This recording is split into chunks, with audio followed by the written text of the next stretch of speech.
பறவை காய்ச்சல் தடுப்பு நடவடிக்கைகள்.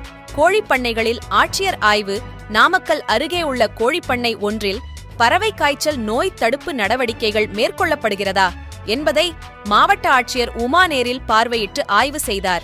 பறவை காய்ச்சல் தடுப்பு நடவடிக்கைகள் குறித்து மாவட்ட ஆட்சியர் உமா கோழிப்பண்ணைகளுக்கு நேரில் சென்று பார்வையிட்டு ஆய்வு மேற்கொண்டார். அண்டை மாநிலமான கேரளாவில் உள்ள ஆலப்புழா மாவட்டத்தில் சில பகுதிகளில் வாத்துப் பண்ணைகளில் பறவை காய்ச்சல் நோய் தாக்கம் கண்டறியப்பட்டுள்ளது.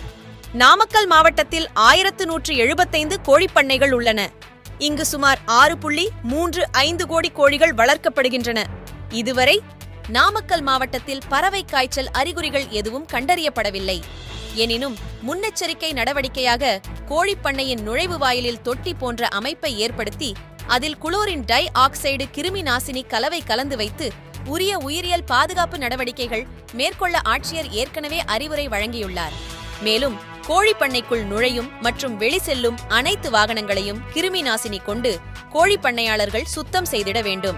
அனைத்து கோழிப்பண்ணைகளிலும் முன்னெச்சரிக்கை நடவடிக்கைகள் மற்றும் உயிரியல் பாதுகாப்பு நடவடிக்கைகளை முறையாக கடைபிடிக்கவும், வழக்கத்திற்கு மாறாக பண்ணைகளில் அசாதாரண இறப்பு ஏற்படின் உடனடியாக கால்நடை பராமரிப்புத் துறைக்கு தகவல் தெரிவிக்க வேண்டும் எனவும் கோழிப்பண்ணை உரிமையாளர்களை மாவட்ட ஆட்சியர் அறிவுறுத்தியுள்ளார். இந்த நோய் தடுப்பு நடவடிக்கைகளை மேற்பார்வையிட 47 அதிரடிப்படை குழுக்கள் அமைக்கப்பட்டு அக்குழுவில் உள்ளவர்கள் மாவட்டம் முழுவதும் உள்ள பண்ணைகளை தீவிரமாக கண்காணித்து வருகின்றனர். இந்த நிலையில் நேற்று நாமக்கல் ஊராட்சி ஒன்றியம் தளிகை ஊராட்சியில் உள்ள தனியார் கோழிப்பண்ணையில் மாவட்ட ஆட்சியர் உமா திடீர் ஆய்வு மேற்கொண்டு அங்கு மேற்கொள்ளப்படும் பறவை காய்ச்சல் தடுப்பு நடவடிக்கைகள் மற்றும் உயிரி பாதுகாப்பு முறைகள் குறித்து பண்ணையாளர்களிடம் கேட்டு ஆய்வு மேற்கொண்டார்.